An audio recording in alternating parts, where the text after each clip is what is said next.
1, 2, 3. Allohning izni bilan navbatdagi ishimizni boshlab oldik. Assalomu alaykum qadrli ijtimoiy tarmoq foydalanuvchilari, kuzatuvchilar va bizning obunachilar. Navbatdagi zinapoyamiz Namangan shahri, Aqsikentda Abdujabbor ko'prik, Qora ko'prik shu tepalarga chiqqanda. Navbatdagi zinapoyamiz inshaalloh shu yerdan boshlanadi. Fasad zinapoyasi. Bu yerga bo'ladi zinapoyamiz, to'g'ri. Zerkalniy ko'rinishda zinapoyamiz. Balandligi 15 cm, oyoq qo'yilgan 30, eni esa 1.20 bo'ladi. Bu yerda plashatkamiz bor. Bu yog'ini dekansa oxirigacha plashatka keladi. Bu yerda arka bo'ladi, bitta bu yerda, bitta bu yerda, ikkita arkamiz bor. Inshaalloh zinapoyamizning qilinish jarayonlarini qo'ldan kelgancha videoga syomka qilib sizlarga tushuntirishga harakat qilamiz. Kimgadir videomiz manfaatli bo'lgan bo'lsa, albatta xursandmiz. Inshaalloh zinapoyamizni apalkasini qoqilish jarayonini ham ko'rsatib o'tamiz. Betonini, armaturasini hammasini bir chekkadan ko'rsatib o'tamiz. Albatta kanalimizga qo'llab-quvvatlab obuna bo'lib, like bosib qo'shishni so'rab qolamiz. Sizlarni qanaqadir qiziqtirgan savol yoki shunga o'xshash zinapoya xizmat zakazlaringiz bo'lsa, описание telefon nomerimiz. Inshaalloh yaxshilikda ko'rishga boshlaymiz. Qani ketdik. Assalomu alaykum qadrli ijtimoiy tarmoq foydalanuvchilar. Alhamdulillah, mana zinapoyamiz ham apalkasini tak qismini to'qib oldik, tugatib bo'ldik bu yog'ini уже. Inshaalloh zinapoyamiz haqida qisqacha video obzor qilib tushuntirishga harakat qilamiz. Birinchi videoda esa razmarlarni ham tushuntirganmiz. Balandligi 15 cm, oyoq qo'yilgani esa 30 cm bo'lgan, eniga esa 1.20 bo'lgan. Bu yerda birinchi stupenkamiz oldini dumaloq qilib chiqazamiz. Ko'rib turganinglar shu 1.20 yana.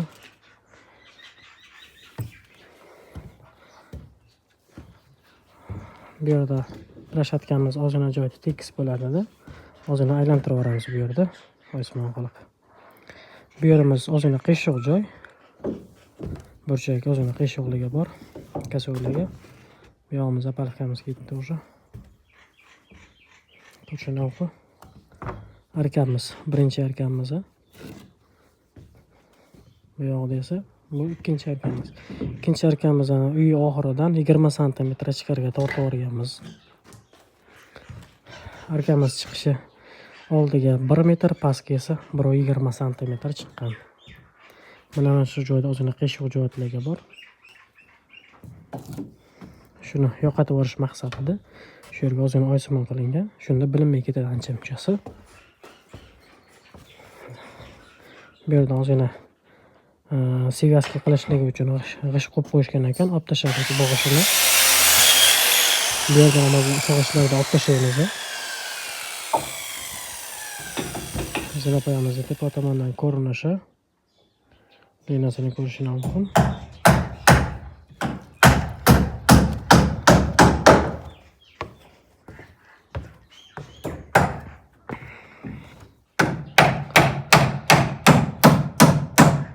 Ustamiz Abdulahadxon.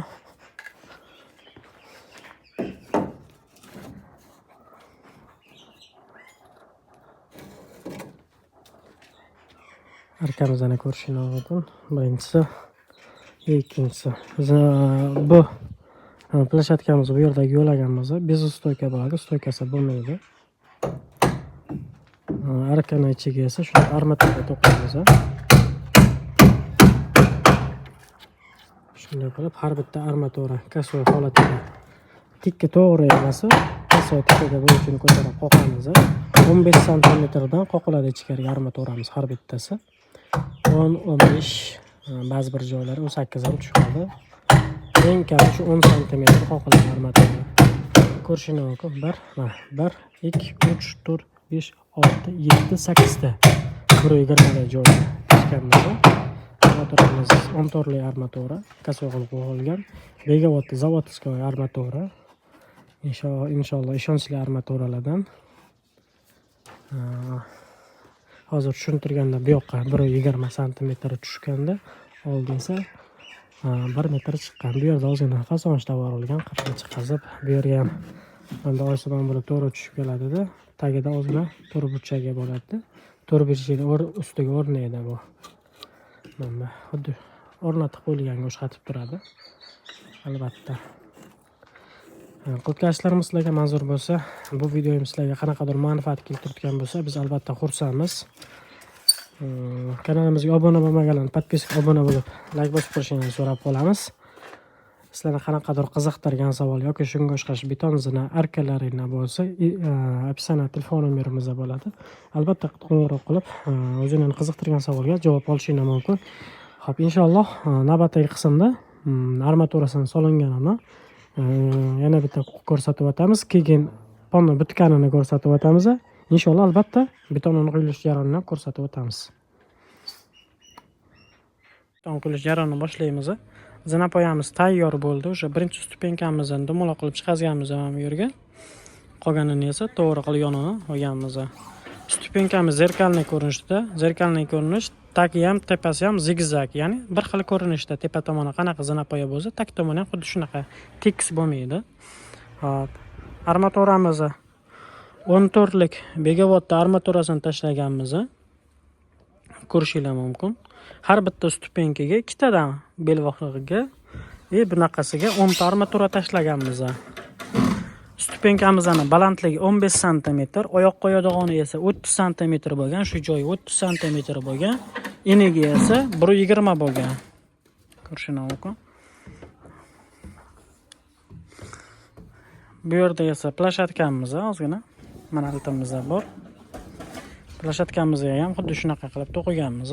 Bu yerda esa ikkita arkamiz. Arka. Bu yoqda esa yana bitta arkamiz. Bu yerda ozgina kaso joynoyimiz borligini sababli bu yerda ozgina oysimon qilib ishlab berib yubordik. Belvog'iga. Tepa tomondan ko'rinishi. Videomiz kimgadir manfaatli bo'lsa, albatta biz xursandmiz. Sizlarni qanaqadir qiziqtirgan savol yoki shunga o'xshash beton zina xizmat zakazlaringiz bo'lsa, описание telefon nomerimiz. Inshaalloh hozir quyilishni boshlaymiz. Betonni quyib bo'lgandan keyin nasib qilsa, albatta quyilib bo'lgan holatini ham videoda ko'rsatib o'tamiz. Qilgan sizlarga manzur bo'lsa, albatta kanalimizni qo'llab-quvvatlab, obuna bo'lib, like bosib qo'yishingizni so'rab qolamiz. Sizlarni qanaqadir qiziqtirgan savol yoki shunga o'xshash beton zina xizmat zakazlaringiz bo'lsa, bemalol telefon qilaverasizlar.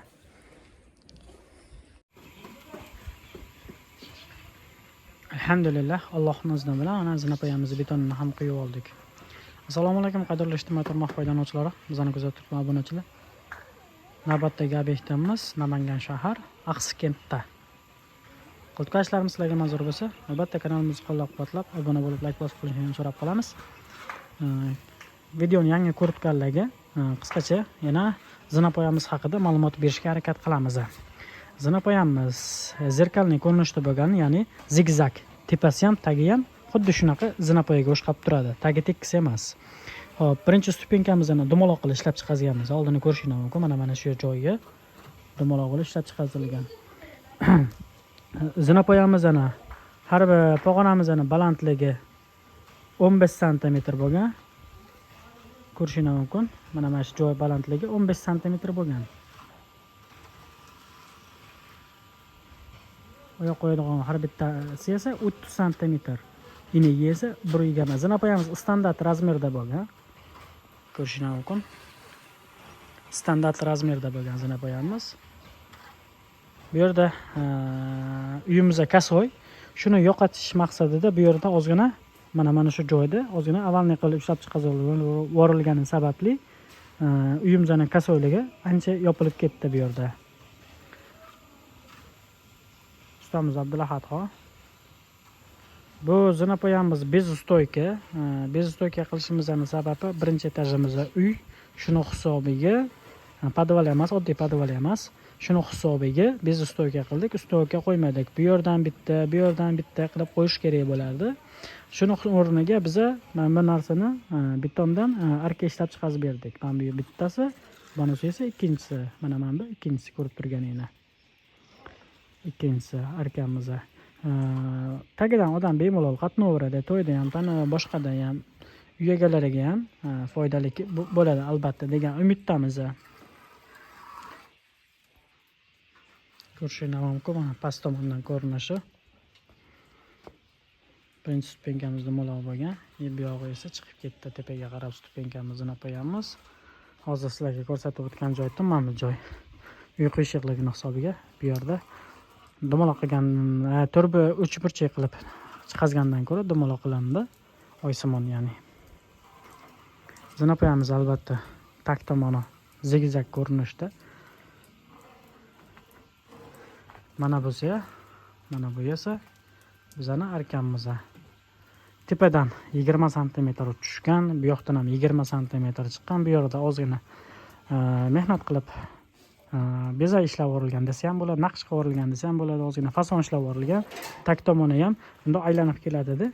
Aylanib kelgandan keyin tagida bu yerdan to'g'ri chiqqanda, to'g'ri chiqqandan keyin bu yerda ozgina anaqa fasoni bor. Men xuddi regl deydimi? Reglda kolonnadan anaqa reglga o'rnatib olib kelib qo'yilganga o'xshatib chiroyli fason qilib chiqazdik buni ham. Xuddi shuni ham. Ertaga yechilgandan keyin inshaalloh chiroyli bo'lib chiqadi bu narsa kesilganligi. Hovlimizning polni ko'rinishi shu. Darvozaxona u tomondan kiradi, bu tomonda ikki xona uy bor ekan. Bu yog'ida shu chiqish bu yoqqa. Bu yog'iga keyinchalik nimadir imorat soladigan bo'lsa, ulab ketsa ham bo'ladi bu zona poyani.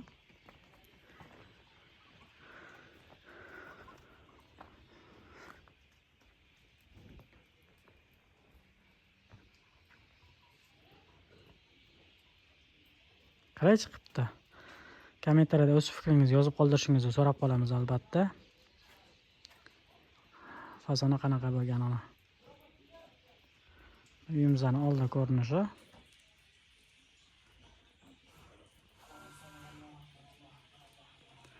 Uyimizning oldi ko'rinishi bo'lganmi? Tushunamiz. Arkamizda. E'tiboringiz uchun hammaga kattakon rahmat. Sog' bo'linglar, salomat bo'linglar. Inshaalloh yaxshilikda ko'rishaylik. Qilib tashlaymiz sizlarga manzur bo'lsa. Albatta kanalimizni qo'llab-quvvatlab, like bosib qo'yishingizni so'rab qolamiz. Sizlarni qanaqadir qiziqtirgan savol yoki shunga o'xshash bitta xizmat zakazlaringiz bo'lsa, opisiyaga telefon nomerimiz. Inshaalloh qo'ldan kelgancha harakat qilamiz javob berish uchun. Sog' bo'linglar, salomat bo'linglar. Inshaalloh yaxshilikda ko'rishaylik.